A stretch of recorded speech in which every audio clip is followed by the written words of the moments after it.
Hello everyone. अभी तक आपने गुनाहों के देवता भाग 3 में सुधा के कॉलेज और सुधा की सहेली गेसु के बारे में सुना और डॉक्टर शुक्ला के कैरेक्टर के बारे में समझा। अब आगे। जब सुधा चंदर को नान खटाई देकर मुंह चिढ़ाते हुए चली गई, तब चंदर चुपचाप बैठा चार्ट दुरुस्त करता रहा। उत्तर प्रदेश के पूर्वी जिला बलिया, आजमगढ़, बस्ती, बनारस आदि में बच्चों की मृत्यु संख्या का ग्राफ बनाना था और एक और उनके नक्शे पर बिंदुओं की एक सघनता से मृत्यु संख्या का निर्देश करना था। चंदर की एक आदत थी, जब वह काम में लगता था तो भूत की तरह लगता था। फिर उसे दीन दुनिया किसी की खबर नहीं रहती थी। खाना पीना तन बदन किसी का होश नहीं रहता था। इसका एक कारण था, चंदर उन लड़कों में से था जिनकी ज़िंदगी बाहर से बहुत हल्की फुल्की होते हुए भी अंदर से बहुत गंभीर और अर्थमयी होती है, जिनके सामने एक स्पष्ट उद्देश्य, एक लक्ष्य होता है। बाहर से चाहे जैसे होने पर भी अपने आंतरिक सत्य के प्रति घोर ईमानदारी, यह इन लोगों की विशेषता होती है। और सारी दुनिया के प्रति अगंभीर और उच्छल होने पर भी जो चीज़ें इनकी लक्ष्य परिधि में आ जाती हैं, उनके प्रति उनकी गंभीरता साधना और पूजा बन जाती है। इसलिए बाहर से इतना व्यक्तिवादी और सारी दुनिया के प्रति निरपेक्ष और लापरवाह दिख पड़ने पर भी वह अंतरतम से समाज और युग और अपने आसपास के जीवन और व्यक्तियों के प्रति अपने को बेहद उत्तरदायी अनुभव करता था। वह देशभक्त भी था और शायद समाजवादी भी, पर अपने तरीके से। वह खद्दर नहीं पहनता था, कांग्रेस का सदस्य नहीं था, जेल नहीं गया था, फिर भी वह अपने देश को प्यार करता था, बेहद प्यार। उसकी देशभक्ति, उसका समाजवाद, सभी उसके अध्ययन और खोज में समा गया था। वह ये जानता था कि समाज में सभी स्तंभों का स्थान अपना अलग होता है। अगर सभी मंदिर के कंगोरे का फूल बनने की कोशिश करने लगे तो नींव की ईंट और सीढ़ी का पत्थर कौन बनेगा। और वह जानता था कि अर्थशास्त्र वह पत्थर है जिस पर समाज के सारे भवन का बोझ है। और उसने निश्चय किया था कि वह अपने देश, अपने युग के आर्थिक पहलू को वह खूब अच्छी तरह से अपने ढंग से विश्लेषण करके देखेगा। और उसे आशा थी कि वह एक दिन ऐसा समाधान खोज निकालेगा कि मानव की बहुत सी समस्याएं हल हो जाएंगी। और आर्थिक और राजनीतिक क्षेत्र में अगर आदमी खूंखार जानवर बन गया है, तो एक दिन दुनिया उसकी एक आवाज़ पर देवता बन सकेगी। इसलिए जब वह बैठकर कानपुर के मिलों के मजदूरों के वेतन का चार्ट बनाता था या उपयुक्त साधनों के अभाव में मर जाने वाली गरीब औरतों और बच्चों का लेखा जोखा करता था, तो उसके सामने अपना करियर, अपनी प्रतिष्ठा, अपनी डिग्री का सपना नहीं होता था। उसके मन में उस वक्त वैसा संतोष होता था जो किसी पुजारी के मन में होता है जब वह अपने देवता की अर्चना के लिए धूप दीप नैवेद्य सजाता है। बल्कि चंदर थोड़ा भावुक था। एक बार तो जब चंदर ने अपने रिसर्च के सिलसिले में यह पढ़ा कि अंग्रेज़ों ने अपनी पूंजी लगाने और अपना व्यापार फैलाने के लिए किस तरह मुर्शिदाबाद से लेकर रोहतक तक हिंदुस्तान के गरीब से गरीब और अमीर से अमीर बासिंदे को मानसिकता से लूटा, तब वह फूट फूट कर रो पड़ा था। लेकिन इसके बावजूद उसने राजनीति में कभी डूबकर हिस्सा नहीं लिया, क्योंकि उसने देखा कि उसके जो भी मित्र राजनीति में गए वे थोड़े दिन बाद ही बहुत प्रसिद्धि और प्रतिष्ठा पा गए, मगर आदमियत खो बैठे। अपने अर्थशास्त्र के बावजूद वह यह समझता था कि आदमी की ज़िंदगी सिर्फ आर्थिक पहलू तक सीमित नहीं, और वह यह भी समझता था कि जीवन को सुधारने के लिए सिर्फ आर्थिक ढांचा बदल देने भर की ज़रूरत नहीं है। उसके लिए आदमी का सुधार करना होगा, व्यक्ति का सुधार करना होगा, वरना एक भरे पूरे और वैभवशाली समाज में भी आज के से अस्वस्थ और पार्श्विक वृत्तियों वाले व्यक्ति रहेंगे तो दुनिया ऐसी ही लगेगी जैसे एक खूबसूरत सजा सजाया महल जिसमें कीड़े और राक्षस रहते हों। वह यह भी समझता था कि वह जिस तरह की दुनिया का सपना देखता है वह दुनिया आज किसी भी एक राजनीतिक क्रांति या किसी भी विशेष पार्टी की सहायता मात्र से नहीं बन सकती है। उसके लिए आदमी को अपने को बदलना होगा। किसी समाज को बदलने से काम नहीं चलेगा। इसलिए वह अपने व्यक्ति के संसार में निरंतर लगा रहता था और समाज के आर्थिक पहलू को समझने की कोशिश करता रहता था। यही कारण है कि अपने जीवन में आने वाले व्यक्तियों के प्रति वह बेहद ईमानदार रहता था और अपने अध्ययन और काम के प्रति वह सचेत और जागरूक रहता था और वह अच्छी तरह ही समझता था कि इस तरह वह दुनिया को उस ओर बढ़ाने में थोड़ी सी मदद कर रहा है।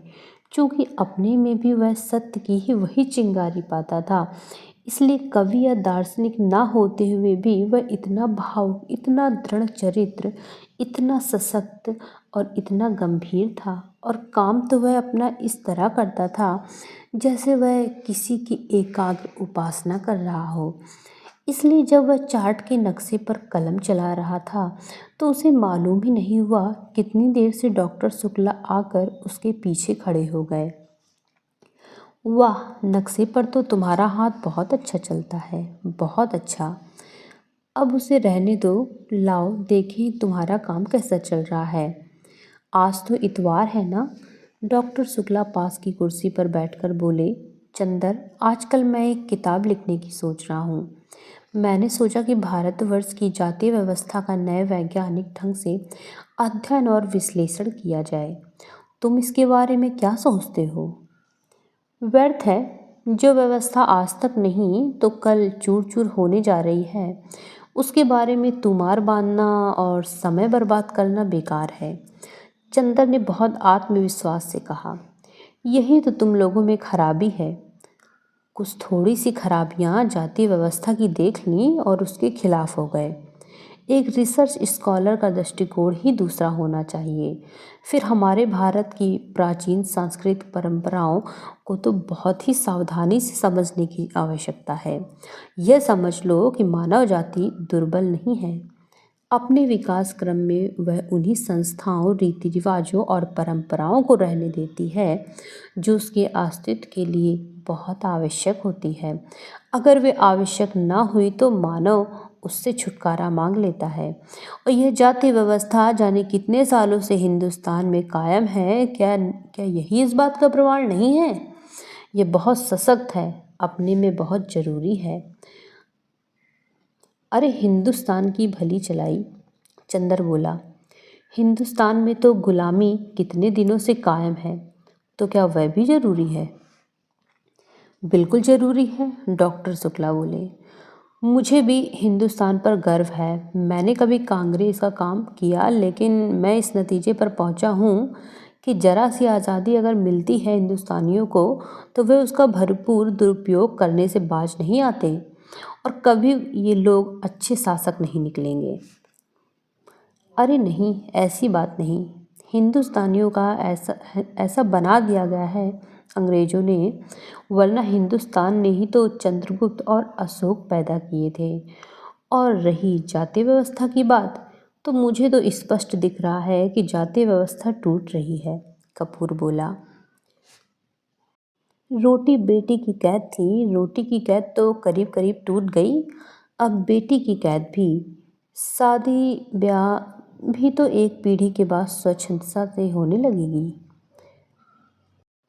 अगर ऐसा होगा तो बहुत गलत होगा। इससे जातिगत पतन होता है। ब्याह शादी को कम से कम मैं भावना की दृष्टि से नहीं देखता। यह एक सामाजिक तथ्य है और उसी दृष्टिकोण से हमें देखना चाहिए। शादी में सबसे बड़ी बात होती है सांस्कृतिक समानता, और जब अलग अलग जाति में अलग अलग रीति रिवाज हैं तो एक जाति की लड़की दूसरी जाति में जाकर कभी भी अपने को ठीक से संतुलित नहीं कर सकती। और फिर एक बनिया की व्यापारिक प्रवृत्तियों की लड़की और एक ब्राह्मण का अध्ययन वृत्ति का लड़का, इनकी संतान न इधर विकास कर सकती है न उधर। यह तो सामाजिक व्यवस्था को व्यर्थ के लिए असंतुलित करना हुआ। हाँ, लेकिन विवाह को आप केवल समाज के दृष्टिकोण से क्यों देखते हैं? व्यक्ति के दृष्टिकोण से भी देखिए। अगर दो विभिन्न जाति के लड़के लड़की अपने मानसिक संतुलन ज़्यादा अच्छा कर सकते हैं तो क्यों ना विवाह की इजाज़त दी जाए। ओह, एक व्यक्ति के सुझाव के लिए हम समाज को क्यों नुकसान पहुंचाएं? और इसका क्या निश्चय है कि विवाह के समय यदि दोनों में मानसिक संतुलन है तो विवाह के बाद भी रहेगा ही। मानसिक संतुलन और प्रेम जितना अपने मन पर आधारित होता है उतना ही बाहरी परिस्थितियों पर। क्या जाने ब्याह के वक्त की परिस्थिति का दोनों के मन पर कितना प्रभाव है और उसके बाद संतुलन रह पाता है या नहीं। और मैंने तो लव मैरिज को असफल ही होते देखा है। बोलो, है या नहीं? डॉक्टर शुक्ला ने कहा। हाँ, प्रेम विवाह अक्सर असफल होते हैं, लेकिन संभव है वह प्रेम ना होता हो। जहाँ सच्चा प्रेम होगा वहाँ कभी असफल विवाह नहीं होंगे।